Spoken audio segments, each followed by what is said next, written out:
28 ফেব্রুয়ারি 2026 America আর Israel একসাথে ইরানে হামলা শুরু করল।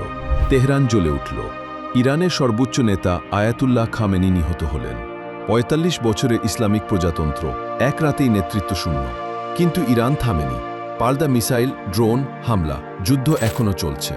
আজকে দেখব এই যুদ্ধে এখন পর্যন্ত কে এগিয়ে, আর সামনে কি হতে পারে।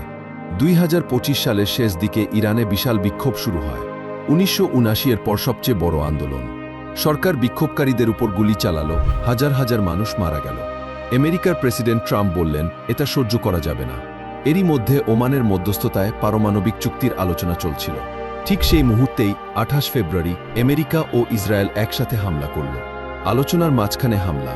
পৃথিবী অবাক হয়ে গেল। এক মাসের যুদ্ধে যা ঘটেছে, আমেরিকা ও ইসরায়েল যা করেছে। ইরানের পারমাণবিক স্থাপনায় বোমা হামলা, তেহরানের তেল শোধনাগার ধ্বংস, ইরানের সর্বোচ্চ নেতা খামেনি ও শীর্ষ সামরিক কর্মকর্তারা নিহত, ইরানের মিসাইল ভান্ডার ও নৌশক্তি মারাত্মকভাবে ক্ষতিগ্রস্ত। 4 সপ্তাহের যুদ্ধে ইরানে মৃত প্রায় 1900 জন। মোট নিহত 4500-এর বেশি। ইরান যা করেছে, বাহরাইন, কুয়েত, জর্ডানে আমেরিকার ঘাঁটিতে মিসাইল হামলা, ইসরায়েলের ড্রোন ও ব্যালিস্টিক মিসাইল, ইরানের আকাশে 2টি আমেরিকান F-15 যুদ্ধবিমান ভূপাতিত করার দাবি, বাহরাইনের পানি শোধনাগারে ড্রোন হামলা, আমেরিকার 8 জন সেনা নিহত। মধ্যপ্রাচ্যে আরও 10,000 সেনা পাঠানো প্রস্তুতি চলছে। এখন পর্যন্ত সামরিক সাফল্যে আমেরিকা এগিয়ে। ইরানের পারমাণবিক কর্মসূচি 2 বছর পিছিয়ে গেছে। ইরানের ব্যালিস্টিক মিসাইলের মজুত উল্লেখযোগ্যভাবে কমেছে।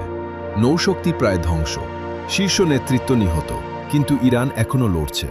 নতুন সর্বোচ্চ নেতা হয়েছেন খামেনি পুত্র মোস্তফা খামেনি।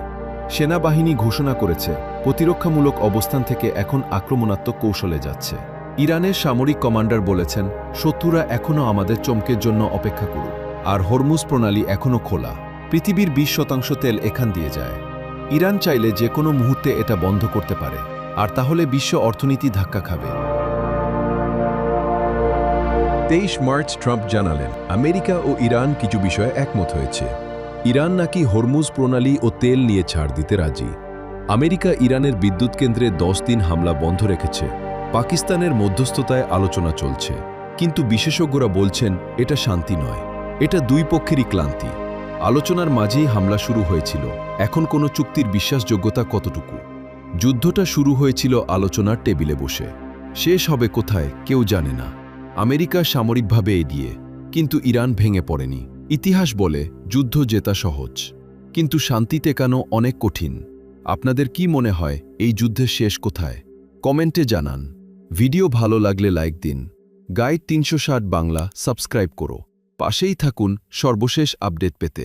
আল্লাহ হাফেজ।